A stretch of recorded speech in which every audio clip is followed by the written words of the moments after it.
So, jetzt haben wir mal ein kleines Zeitfenster erwischt, wo es gerade nicht regnet. Gucken wir mal, wie die Aussicht von oben ist. Hier sieht man auch schon, wo wir hinwollen. Das ist ja ein ganz, ganz alter Kultort. Und natürlich wird hier schon seit dem frühen Christentum auch hochgepilgert. Ein cooler Tipp für schlechtes Wetter. Hier gibt es eine Weinberghütte. Über der Tür steht 1913 und da konnte früher der Wengertschütz natürlich sauber unterkommen. Aber ich stelle mir vor, dass hier auch Wandergruppen vom Alpverein ab und zu mal ihre Rast einlegen. Denn die Ortsgruppe Brackenheim pflegt das Ganze seit 1976.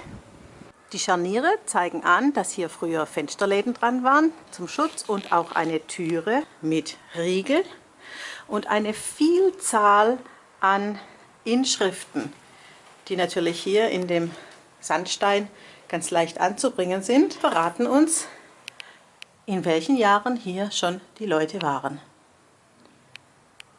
Und hier ganz professionell gibt es eine richtig tolle Feuerstelle. So, da unten sind wir gerade vorhin gestartet und so schlimm war es gar nicht, hier hoch zu pilgern. Und schon sind wir an der schönsten Weinsicht 2020. Ihr kennt ja alle schon die schönen Schilder für die schönste Weinsicht Württembergs. Auch dieser Platz hat es sich redlich verdient. So eine tolle Aussicht wie von hier hat man selten.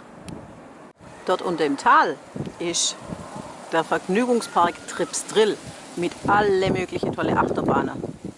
Wir vergnügen uns jetzt ohne Karussell bei einem guten Zwiebelkuchen und Kartoffelkuchen und einem Gläschen Rote. Macht's gut! Hey Leute, hat's euch gefallen?